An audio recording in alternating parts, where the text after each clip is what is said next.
Pourquoi croire? Poser la question, c'est y répondre. Croire en qui? En quoi? En un bon Dieu? S'il est bon, pourquoi autant de gens ne mangent pas à leur faim? Sa bonté n'entend pas le cri d'enfant qui souffre? Son appareil ne marche pas bien? Pourquoi croire? Quand l'écart entre les riches et les pauvres est une tâche qui ne partira jamais. Je vous épargne ceux qui fraudent et qu'on n'attrapera jamais. Pourquoi croire en quelque chose de plus grand que moi quand je suis un parent qui pourvoit pour ses enfants puis que je perds mon emploi? Votre bon Dieu n'aurait pas pu arrêter cette pandémie? Il n'aurait pas pu empêcher le départ d'autant de vies?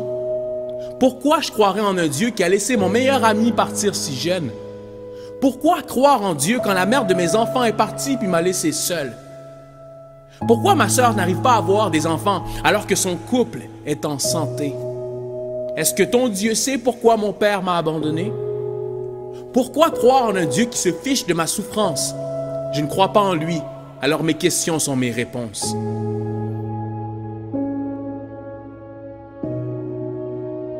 Ce que je viens de dire est le discours d'une grande partie des Québécois qui voient ce qui se passe dans le monde et dans leur vie et se demandent pourquoi.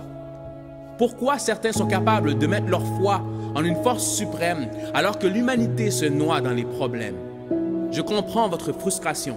J'aimerais les effacer avec ce poème. Mais si on répondait aux questions précédentes par un autre tunnel? Oui, des millions de personnes s'endorment le ventre vide. Mais nous savons maintenant que nous avons assez de nourriture sur Terre pour que la population entière se nourrisse. Est-ce que l'écart entre les riches et les pauvres n'est pas un fossé que l'humain a créé? Et que Dieu, lui aussi, est déçu de voir ce trou s'enfoncer? Tellement de familles sont brisées et dysfonctionnelles. Mais pourquoi avons-nous jeté avec l'eau du bain le manuel qui a contribué à créer les plus belles valeurs de notre société et qui, selon moi, est la clé pour que les familles brisées puissent vivre de meilleures réalités? Je suis la preuve vivante que ce manuel peut tout changer. Né dans un contexte imparfait, je crois pouvoir redonner à mes enfants et petits-enfants un héritage de paix, qui n'est pas seulement monétaire, mais qui contribuera à faire de cette terre un endroit avec un peu plus de lumière. Je dois être honnête, avoir la foi n'est pas d'avoir toutes les réponses. J'ai perdu un ami qui était cher à mon cœur et qui avait toute la vie devant lui. Moi aussi, je suis en colère quand l'injustice triomphe et j'aurais aimé ne pas avoir à vivre cette pandémie. Mais je suis convaincu d'une chose. Dieu croit en moi et il a fait ce qu'aucun être humain n'aurait fait, par choix. Pour l'humanité, le Créateur de l'univers est mort pour que dans le chaos, nos âmes puissent vivre un certain confort. Pourquoi croire? Parce que Dieu croit en nous et ne pas croire en lui et manquer l'expérience de votre vie. Bon matin, Église Le Phare. Content d'être avec vous ce matin pour continuer cette thématique « Pourquoi croire ?» Et merci pour l'invitation. Merci à l'équipe. Merci à l'équipe de me recevoir. Je suis très content d'être parmi vous ce matin. Et je veux prendre le temps de souligner et dire merci à Pasteur Michael de me recevoir ce matin surtout. Mais merci pour qui tu es. Merci pour ton amitié. Merci pour ces mots. Mais surtout, merci pour ces derniers mois. Vous savez, avec une pandémie, personne s'y attendait vraiment. Hein? On n'avait pas reçu un mémo, les pasteurs nous disant « Voici comment vous préparer spirituellement et organisationnellement pour une pandémie. » Comme vous, on n'avait pas reçu de mémo. Mais un pasteur comme Michael s'est dévoué, s'est donné, a été créatif, fait beaucoup de choses et il a travaillé fort, lui et son épouse Lydie. Et merci Mick. Moi, je te le dis personnellement, mais moi, je vous défie. Même dans les commentaires de ce matin, prenez le temps d'écrire « Merci, pasteur Michael ». Merci. De le dire, merci à votre équipe pastorale. Vous avez une équipe qui travaille fort, qui se dévoue. Prenez le temps de leur dire merci, ça leur fait du bien. J'ai déjà été à leur place, je sais c'est quoi quand tu es en responsabilité, en leadership. Donc, prenez le temps de leur dire merci. Le titre de mon message ce matin, c'est « Pourquoi croire en l'importance de l'Église ». Si vous voyez que mon regard change d'endroit, vous êtes à la maison, vous dites « Où est-ce qu'il regarde, lui? Est-ce qu'il y a un problème avec ses yeux? » Non. C'est qu'il y a des gens dans la salle, puis je me sens mal de ne pas les regarder. Et j'aime tout le monde, mais je vais faire mon possible de garder votre attention. Donc, bonjour, bon matin à tous ceux qui sont dans la salle. Vous pouvez me dire bonjour en retour, vous avez le droit. Ça me fait du bien de ne pas me sentir seul. Le titre de mon message ce matin, comme je l'ai dit, c'est « Pourquoi croire en l'importance de l'Église ?» Pourquoi croire en l'importance de l'Église? Moi, honnêtement, je ne serais pas qui je suis sans l'Église. Je ne serais pas la personne que je suis sans l'Église, sans aller à l'Église régulièrement, sans faire partie d'une communauté d'Église quand j'étais jeune. Moi, j'allais à l'Église depuis mon enfance, depuis que je suis né, j'allais à l'Église. Lorsque ma mère est tombée enceinte de moi, ma mère n'était pas nécessairement chrétienne. Elle commençait, c'était ses débuts d'aller à l'Église, de commencer à fréquenter des chrétiens. Et ça a vraiment été un moment tournant parce que ma mère est arrivée au Canada dans les années 80, enceinte, immigration, contexte d'immigration. Disons que j'étais une surprise, OK? J'étais une surprise, c'était pas prévu, économiquement, elle vient d'arriver dans un nouveau pays. C'était un contexte assez difficile, même si j'étais un petit cadeau, parce que je suis né le 25 décembre. C'est pour ça que je m'appelle Emmanuel. Même si j'étais un petit cadeau, il y avait plusieurs choses autour d'elle qui faisaient que, wow, la vie, ça allait pas facile. C'était un moment difficile. Mais l'Église a été importante pour elle. Une communauté de chrétiennes l'ont vraiment aidée, l'ont vraiment soutenue, l'ont vraiment encouragée. Et ma marraine, aujourd'hui, elle qui a choisi mon nom, Emmanuel, était une fille de son Église qui l'encourageait. C'était une bonne amie à elle et tout ça. Et fait que quand j'ai grandi, moi, c'était une habitude pour moi d'aller à l'Église. C'était une seconde nature. Tous les dimanches, on allait à l'Église. Est-ce que ça me tentait toujours? Non. Pas du tout, mais ça faisait partie de ma vie. Puis je vous dirais que l'Église est très importante pour moi parce que c'était aussi un lieu social où on faisait des activités. Je me rappelle à l'Église où j'allais, on faisait toujours des grosses activités, on voyageait, on allait chanter dans des chorales, des fois à New York. C'était vraiment cool, c'était toute une expérience. Même si je comprenais pas tout ce qu'il disait, même si je bâillais comme mon ami qui bâille ce matin alors que je suis en train de prêcher, pour moi, l'Église, c'était cool quand même. C'était cool quand même. Je trouvais ça le fun. Il y avait des activités, c'était le fun. C'était cool, l'Église, tu sais. Puis aussi, l'Église a été un moment où j'ai rencontré les premiers sentiments amoureux que j'ai eus pour une fille. C'était à l'Église. Elle était belle. J'étais bien trop gêné pour lui dire que je la trouvais belle. Les gars, vous comprenez c'est quoi? Mais je la trouvais belle. Puis à un moment donné, elle chantait dans la chorale, puis elle avait son solo. Puis je disais, oh, elle est tellement belle, cette fille. Oh mon Dieu. Fait que l'Église, pour moi, ça a été quelque chose d'important parce que ça a été tout un mélange d'émotions. L'Église a été aussi un endroit où j'ai été gêné pour la première fois. À mon Église, je sais pas pourquoi on faisait ça, mais on avait des compétitions d'apprendre des versets par cœur. Puis là, je devais me tenir devant l'Église, puis j'étais jeune, j'avais quoi, environ 10 ans. Puis là, on devait dire, OK, toi, t'as pas le choix. Puis là, ma mère me l'imposait un peu, je vous l'avoue. Je l'aime beaucoup, mais que Dieu la bénisse. Mais ma mère m'imposait un peu d'apprendre des versets par cœur, puis je devais me tenir devant mon Église, qui était environ quand même une pas pire grosse Église, là. Puis là, je devais me tenir devant toute la communauté, puis répéter un verset par cœur. Aujourd'hui, je me tiens devant vous, je suis pas gêné du tout, mais à l'époque, je l'étais vraiment, vraiment, puis je me tiens devant toute mon Église, puis les versets que j'avais pourtant appris par cœur, je n'étais pas capable de les réciter, bloqué comme ça. Fait que l'Église, c'est beaucoup de souvenirs, d'anecdotes. Aujourd'hui, j'en ris, mais Dieu a utilisé un peu ces moments-là pour me dire « Hey, je peux t'utiliser, même si tu penses que tu peux pas faire certaines choses, je peux le faire. » Puis Dieu a vraiment été formidable. Dieu a été vraiment formidable. C'est l'Église aussi que j'ai découvert mon art. C'est à l'Église que j'ai appris que j'aimais la musique, je jouais un peu de musique. Donc, c'est à l'Église que j'ai découvert « Ah, moi, j'aime ça, l'art, j'aime ça, tout ce qui est artistique un peu. » C'était formidable. Ce matin, on va parler de l'Église. Parce que je ne suis pas le seul, hein? Peut-être que vous êtes là dans la salle ce matin, vous dites, l'Église a eu un rôle important dans votre vie. Si vous êtes assis là, l'Église a quand même un rôle important dans votre vie. Et on va regarder un peu l'Église au travers de la Bible, mais l'Église aussi au travers de l'histoire. Puis l'Église a ses bons côtés et l'Église a d'autres côtés aussi qu'on va regarder ce matin. Dans l'Ancien Testament, OK, on ne parlait pas nécessairement d'église. OK, la première partie de la Bible, on ne parlait pas nécessairement d'église comme aujourd'hui. Dans l'Ancien Testament, les gens allaient au temple, les gens allaient prier. OK, les gens se réunissaient pour aller prier Dieu. Mais le concept d'église, de mot église n'existait pas encore. Lorsque le concept d'église est né, c'est le concept d'église, des chrétiens, la communauté de chrétiens d'église comme nous on la connaît aujourd'hui, c'est venu dans le Nouveau Testament. Et les premiers chrétiens se faisaient appeler des petits Christ. C'est pas moi qui l'a dit, c'est pas moi qui l'a dit. Les chrétiens se faisaient appeler des petits Christ, des disciples du Christ. Donc, nous, les chrétiens, on croit que c'est Dieu qui a créé son Église, qui a bâti l'Église, mais Jésus en a parlé aussi de ça, de la communauté de chrétiens. Voici ce que Jésus a dit. Jésus a bâti son Église, il en parle dans Matthieu 16, verset 18. Ça va apparaître à l'écran. « Et moi, je te dis que tu es Pierre et que sur ce rocher, je construirai mon Église. Et les portes du séjour des morts ne l'emporteront pas sur elle. » C'est important de souligner ici que lorsque Jésus utilise le mot « église », il parle pas de...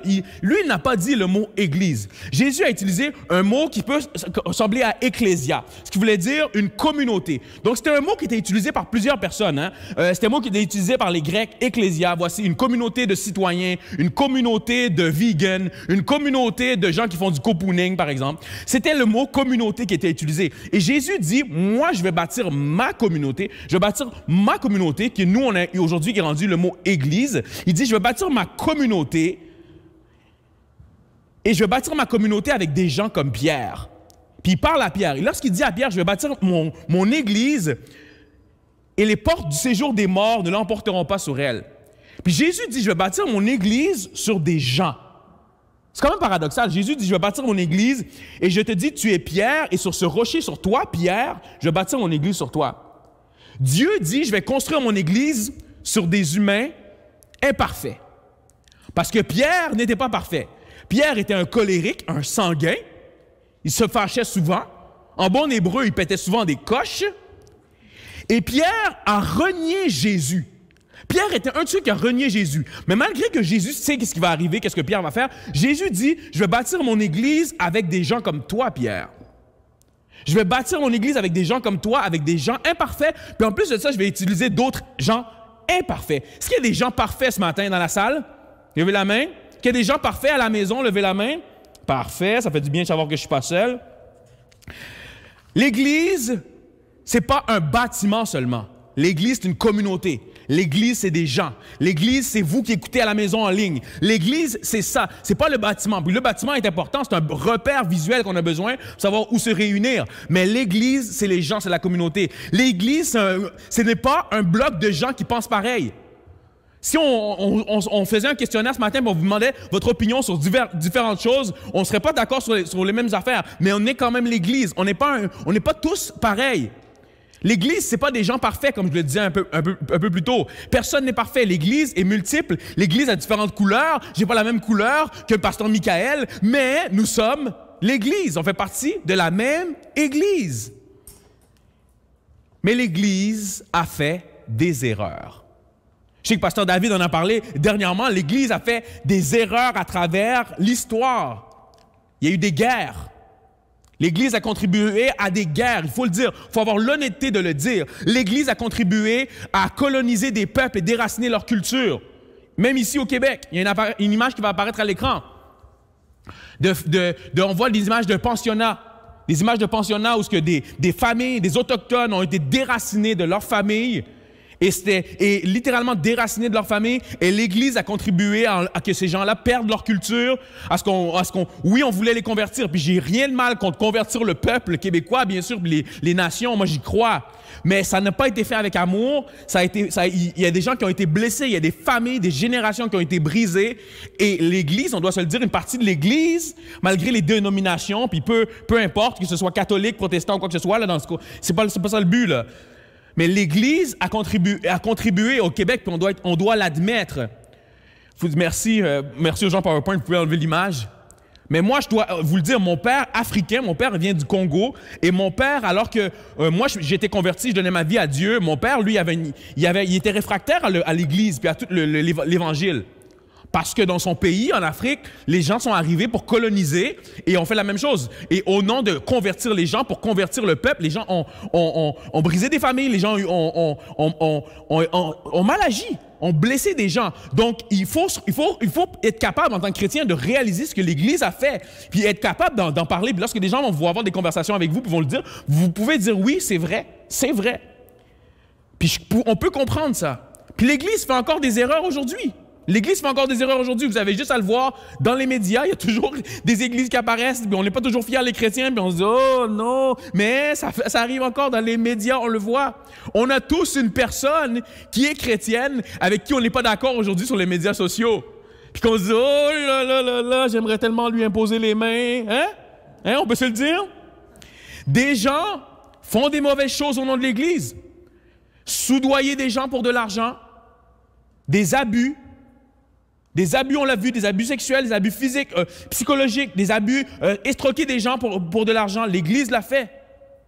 Puis je vous le dis ce matin, Moi, mon église, l'église où j'allais, où c'était une super expérience, puis c'était des très, très beaux souvenirs. Mais l'église où j'allais, nous, on a vécu ce qu'on peut appeler une genre de division.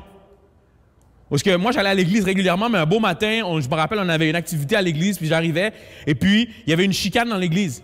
Il y avait une chicane dans l'église, 2 leaders s'étaient battus, littéralement. Des leaders de l'église qui s'étaient battus, chicanés. Fait que là, il y avait tel clan qui pensait de telle manière, puis là, l'église est divisée, mais moi, je vais aller de tel côté. Puis là, moi, je me rappelle ma mère qui me disait, ben non, mais je sais pas où je vais aller, mais qu'est-ce que je vais faire, tu sais? Les gens de la communauté qui sont un peu dépourvus de dire, wow, on est censé aider l'église, nos pasteurs se battent, puis c'était des leaders, puis on était comme, c'est quoi cette affaire-là, là? Puis c'est pas généralisé, on va en parler tantôt, c'est pas tous les pasteurs qui sont comme eux. Puis moi, je suis pasteur aujourd'hui, puis mon pire cauchemar, c'est de faire ça, là. Mais de dire que c'est des choses qui arrivent, puis l'Église, des fois, ça peut arriver. Puis moi, ça a été quelque chose dans ma vie de me dire, OK, mais en grandissant, de me dire, c'est ça l'Église. Puis ça a été une des choses, c'est un bon moyen pour quitter l'Église pour moi. Mais ça a été je me suis questionné, je me dis, wow, est-ce que Dieu existe vraiment si l'Église est capable de faire des choses comme ça? Des gens ont été blessés par l'Église, puis ne veulent rien savoir de l'Église. On peut comprendre. Est-ce qu'on doit être d'accord avec eux de leur raison? Non, mais on peut comprendre. Moi, un jour, on m'a dit, vous êtes toutes pareilles, vous autres. Vous êtes tous pareils. On m'a déjà dit ça. Je ne sais pas si on vous l'a déjà dit, mais moi, on m'a déjà dit ça. Il y a une auteure, Chimamanda Adichie, qui est une auteure, une poétesse, une femme qui fait des conférences et tout sur l'inclusion, sur le féminisme, sur les races et tout. Puis voici ce qu'elle a dit. Lorsque la même histoire est racontée à propos d'un groupe de personnes, cette caractéristique devient leur identité. À chaque fois qu'une personne est réduite à une seule histoire, nous devons faire attention. Il manque une partie de l'histoire. Moi, cette personne qui m'a dit « Vous êtes toutes pareilles, vous autres », en faisant allusion au fait que j'étais noir, cette personne-là me figeait dans le fait que certains noirs sont croches, certains noirs sont des voleurs, certains noirs conduisent mal, certains noirs prennent la drogue, certains noirs sont dans les gangs de rue, certains clichés vous avez sûrement déjà entendus.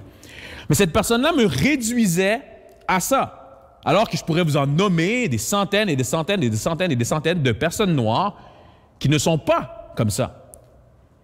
Et on réduit des fois des personnes à une histoire, à certaines personnes. Mais on fait la même chose avec l'Église.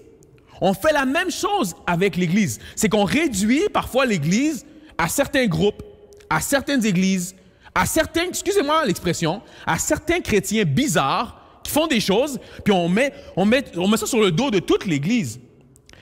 L'Église a aussi contribué de manière incroyable à la société, de point de vue sociologique, de point de vue politique. Notre système de loi aujourd'hui, là, si aujourd'hui, là, vous avez la loi, les juges, tout ça, les avocats, tout le système judiciaire, qui est un bon système là, lorsqu'on parle de notre pays, au Canada, au Québec, notre système de loi, et même occidental, a été fondé en fonction de l'Église. Vous avez déjà entendu sûrement la loi du bon samaritain. C'est une loi, littéralement, qui est basée sur la Bible, sur les évangiles. Les droits de l'homme, tous les droits de l'homme, vous, en tant que personne, vous avez des droits qui sont basés sur les évangiles, sur la Bible. Plusieurs de nos écoles ont été créées par des religieux et des religieuses. Il y en a, oui, bien sûr, qui ont fait des erreurs. On a vu comme tantôt avec les pensionnats. Mais il y a plusieurs chrétiens qui étaient impliqués et qui voulaient que l'éducation soit accessible à travers le monde. Et pour les chrétiens, c'était important que tout le monde ait droit à l'éducation, même à travers le monde. Notre système de valeurs, tous nos systèmes de valeurs, de la manière qu'on traite les enfants, de la manière qu'on traite les autres, c'est des valeurs qui ont été créées, instituées par l'Église, par des chrétiens. Donc, il ne faut pas réduire l'Église à certaines personnes, à un groupe de personnes qui ont fait du mal, parce que l'Église a aussi eu un grand impact mondial. L'Église brille aujourd'hui dans le monde à travers des organismes, à travers plusieurs organismes dans le monde. Là, vous le verrez, là, moi j'ai voyagé à plusieurs endroits, puis il y a souvent des organismes, on entend, ah oui, ça c'est des chrétiens, ça c'est des chrétiens, ça c'est des chrétiens. L'Église brille encore aujourd'hui. Et moi, là, l'exemple qui est le plus frappant pour moi, c'est le récipiendaire du prix Nobel de la paix, Dr Mukwege. Il y a son image qui va apparaître à l'écran. Je vous invite à aller regarder un documentaire qui a été fait sur lui, sur Netflix, où ce qu'on voit son œuvre, où ce qu'on voit l'œuvre de ce docteur-là, un docteur vraiment incroyable, où ce que lui, il habite en République démocratique du Congo. Et Dr Mukwege, on le voit, sa cause, sa mission à lui, c'est qu'il y a des femmes, au Congo, c'est un pays où il y a eu beaucoup de guerres, il y a eu beaucoup de guerres et il y a encore une partie du Congo qui est en guerre, et à cause des conflits de diamants et tout ça, fait que il y a plusieurs femmes qui sont victimes de certains rebelles, des enfants soldats. Donc, souvent, ces femmes-là sont battues, maltraitées, je ne rentre pas dans les détails, violées souvent. Et ces femmes-là se retrouvent, lorsqu'elles retournent à leur maison, lorsqu'elles retournent à leur mari, souvent sont repoussées, déshonorées, comme si elles étaient victimes. Puis elles disent à leur mari, mais non, mais moi j'ai subi ça, mais non, pour les maris, c'est une honte de recevoir leur femme chez elles. Donc ces femmes se retrouvent à la rue seules, puis elles ne savent pas où aller. Parfois même, ils ont des enfants nés de ces abus-là qu'ils ont vécu. Mais le docteur Mukwege, un docteur, lui, prend ces femmes-là.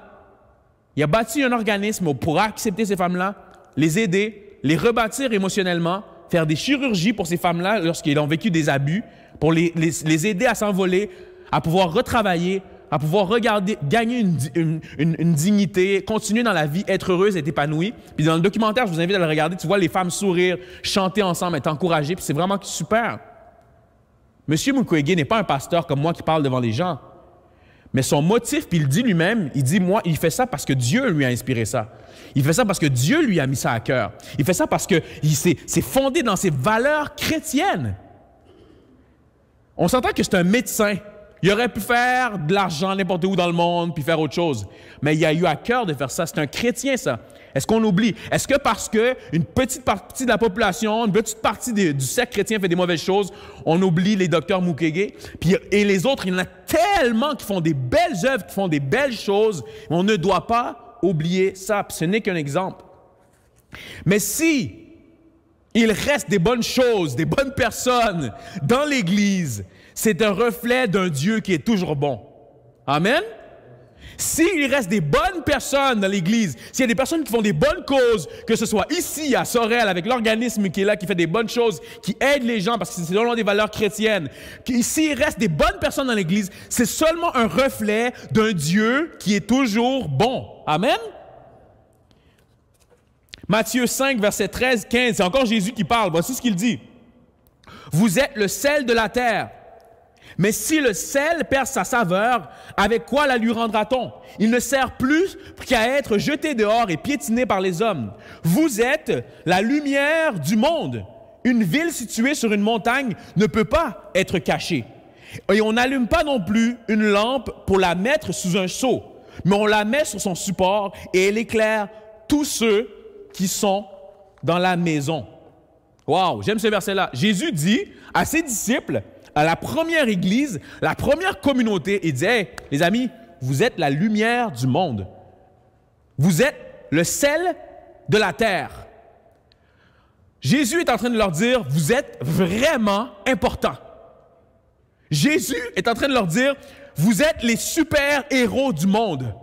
Vous êtes les Supermen du monde, les Superwomen du monde. C'est un peu ce que Jésus est en train de leur dire. Puis des fois, en tant que chrétien, en tant qu'Église, est-ce qu'on n'a pas des fois une posture, des fois on est un peu gêné d'être l'Église. Hein? On est l'Église, mais on est un peu gêné, puis on est comme gêné, timide d'être la lumière du monde. On est timide. Hey! En tant que chrétien, tu as le droit de te péter les bretelles un petit peu. Tu as le droit d'être fier. Tu es la lumière du monde. Il n'y a aucun film de super-héros qui se passe dans le sous-sol. Les super-héros sortent, ils ne sont pas gênés d'être la lumière, ils ne sont pas gênés de briller. Puis je veux t'encourager en tant qu'Église. Pourquoi les gens vont croire en l'Église? Parce que l'Église n'est pas gênée d'assumer qui elle est. L'Église n'est pas gênée de briller. L'Église ne sera pas gênée d'assumer qui elle est puis de briller. L'Église, par contre, va s'assurer qu'elle est le sel et pas la sauce sriracha. Si l'Église est la sauce sriracha, il y a quelque chose qui ne va pas bien. Vive le sel. Parce que lorsqu'on met du sel dans notre aliment, ça fait du bien, il manque un peu de sel, on met un peu du sel, ça met de la saveur, on aime le sel. Mais mettre de la sauce sriracha sur ses toasts le matin, c'est très déconseillé. Non, ne faites pas ça, s'il vous plaît. Je sais qu'il y a des ados présentement qui ont envie d'essayer, mais non, ne faites pas ça, sauce sriracha. Pour ceux qui ne connaissent pas la sauce sriracha, c'est très, très, très épicé. La sauce sriracha fait partie du frigo, mesdames et messieurs, mais la sauce sriracha, on ne la veut pas à tous les moments. Et des fois, il y a une partie, on va se le dire, il y a une partie de l'Église qui est le sel. Et il y a une partie de l'Église qui est la sauce sriracha. J'imagine qu'à l'Église Le Phare, ça ne se peut pas. Pasteur Michael peut le témoigner, il y a juste du sel. Il y a juste des gens qui sont gentils. Il y a juste des gens qui sont une bénédiction. Il y a juste des gens, il n'y a jamais de conflit, il n'y a jamais de chrétiens qui, en bon hébreu, nous tapent sur les nerfs des fois. Non. Pasteur Michael me l'a dit, non. Ici, non. Mais ça arrive. Dans d'autres églises, ça arrive. Moi, j'ai été dans une église où, ce que je me rappelle, j'étais assis à l'Assemblée générale, pas l'église où je suis, une église que je ne nommerai pas, mais où ce que les gens se levaient à l'Assemblée générale pour insulter le pasteur. On dit, on n'est pas d'accord avec ça, puis l'insulter. Ça, c'est la sauce sriracha qu'on ne veut pas dans l'Église. Il faut que ça arrête. L'Église est appelée à briller. L'Église, au-delà d'être juste une bonne personne pour faire du bien, l'Église est appelée à briller envers sa propre Église, puis aimer les gens qui font partie de l'Église. Amen? Je vous lance le défi dans les commentaires de justement bénir quelqu'un de l'Église, encourager, dire merci pour l'Église, cette semaine d'être là pour quelqu'un qui fait partie de votre Église, d'encourager les gens de l'Église, d'être le sel, de faire du bien, d'être une bénédiction. Puis moi, une personne qui a été dans ma vie, c'est Sœur Julienne. Sœur Julienne, alors que j'arrive à la fin du message, Sœur Julienne était une femme qui était exceptionnelle. Nous, on appelait à mon église, on s'appelait sœur, frère. C'était un peu le mouvement dans lequel j'étais quand j'étais enfant. C'était ça notre mouvement, on s'appelait sœur. Puis Sœur Julienne était une femme que j'appréciais. Elle est décédée aujourd'hui. Mais Sœur Julienne, elle venait nous chercher, nous, tous les dimanches pour aller à l'église en auto. Nous, on n'avait pas de voiture à la maison. Ma mère n'avait pas d'auto. Donc, puis on était plusieurs enfants. Hein. On était 4 qui allaient à l'église régulièrement. 4 enfants. Fait que Sœur Julienne elle venait nous chercher. Elle avait à cœur ça. Puis des fois, c'était un peu difficile pour ma mère de prendre l'autobus avec 4 enfants. Mais Sœur Julienne, elle venait nous chercher. C'était vraiment une femme exceptionnelle. Puis semaine après semaine, elle venait nous chercher. Puis elle était toujours en feu. Puis elle aimait Dieu. Puis elle aimait Jésus. Puis des fois, elle était comme, ah, j'aimerais tellement que tout le monde entende parler de la bonne nouvelle de Jésus. Puis elle était tout le temps enjouée. Mais vous savez quoi? Sœur Julienne, là, son époux, son conjoint, c'était un de ceux qui avaient créé du trouble dans l'Église. C'était un de ceux qui avait créé du trouble, qui avait créé la division. Puis alors qu'il avait vécu la division, mais elle, Sœur Julienne, elle continuait. Puis elle avait des enfants, elle aussi. Mais elle continuait d'être le sel de la terre. Elle continuait de venir nous chercher, puis d'être encouragée. Puis moi, je me rappelle, je savais, là, j'étais enfant, mais je savais que, wow, ça allait pas bien, là, ça devait pas aller bien dans sa famille, là. Mais elle continuait de servir Jésus, continuait d'être la lumière du monde, elle continuait sans arrêt, puis était tellement une inspiration, cette femme.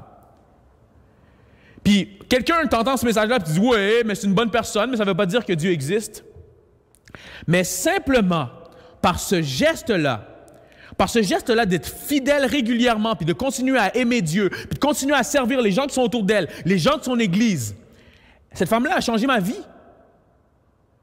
Parce que imaginez qu'elle avait décidé, et moi j'abandonne tout. Laisse faire, je laisse tomber, puis arrangez-vous donc avec vos affaires. Moi, je n'irai plus chercher cette famille-là. Mais nous, on continuait à y aller. Mais moi, je la voyais aller.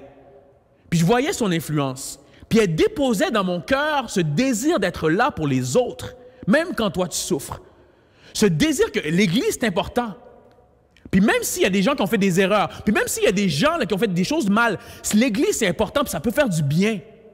Puis quand je grandissais, mais je rappelle que j'étais ado, loin, cette femme-là était toujours dans ma tête. Ça venait me chercher, de me dire, wow, il y a des gens, puis honore ces gens-là, Emmanuel. Reviens à Dieu, Emmanuel. Reviens dans les voies du Seigneur. Reviens dans les voies du Seigneur, Emmanuel. Puis je me rappelais les gens comme Sœur Julienne, puis qui semaient, puis plusieurs personnes, mais qui semaient. Moi, ça m'a béni. Ça m'a béni l'histoire de Sœur Julienne. Puis aujourd'hui, quand je sers, puis des fois, quand j'ai pas envie de servir, puis je pense à des femmes comme elle, puis je leur dis merci. Merci à vous. Merci aux gens qui sont comme Sœur Julienne, qui sont fidèles.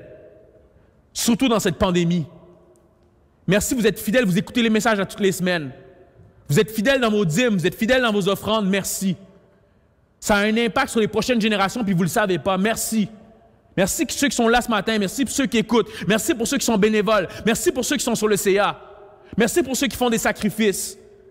D'être ici, de faire partie de cette communauté, merci. Ce que vous faites, vous ne réalisez pas à quel point ça va avoir un impact sur les prochaines générations. Je vais vous encourager ce matin, merci. Parce qu'on peut les applaudir, ceux qui sont dans la salle, leur dire merci. Mais je dois être vrai avec vous, je dois être honnête avec vous. Quelques années plus tard, moi, je vis moi-même mes défis face à l'Église. Chrétien, mature, pasteur, confronté justement à des histoires, comme je vous ai dit, qui est arrivé avec mon pasteur, où ce que je vois aller certaines choses, confronté à des gens qui ne sont pas toujours gentils dans l'Église, confronté à mon propre découragement, à me dire, est-ce que je vais continuer à suivre Dieu? Mais qu'à un moment donné, j'ai besoin de moi d'un recul puis de me dire, wow, Emmanuel, tu sers Dieu. C'est Dieu qui est le chef de l'Église. C'est Dieu qui a bâti son Église. Toi non plus, tu n'es pas toujours parfait avec les gens.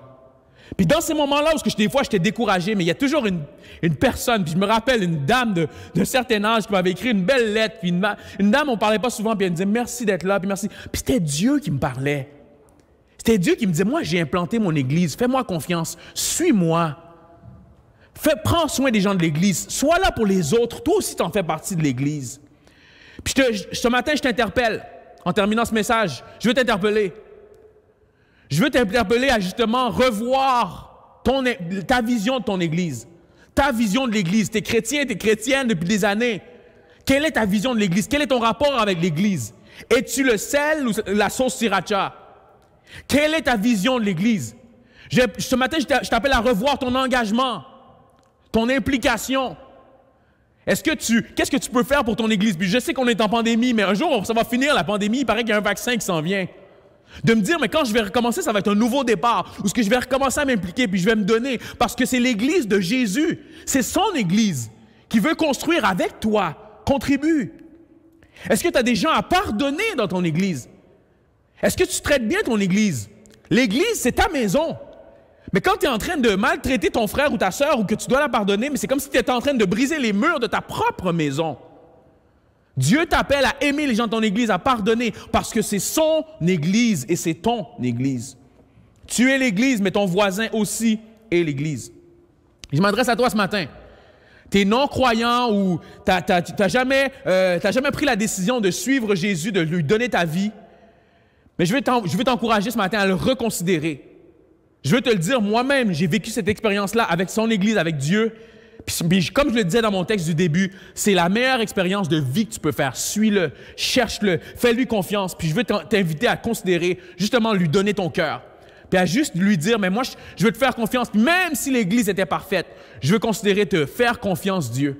Puis je t'invite à contacter un pasteur, à peut-être écrire à pasteur Michael ou à quelqu'un dans l'équipe, à un pasteur dans l'équipe, pour simplement lui dire, « Hey, moi, je veux renouer ma relation avec l'Église, puis j'ai eu des blessures, mais je veux revenir, ou je ne connais pas l'Église, puis je veux commencer à lui faire confiance. » Il y a plusieurs messages, spécialement dans la thématique « Pourquoi croire » que tu dois écouter, où ce que tu vas pouvoir apprendre plus sur Dieu et justement t'approcher de son Église. Mais je t'invite à le faire, puis je te lance ce défi-là ce matin.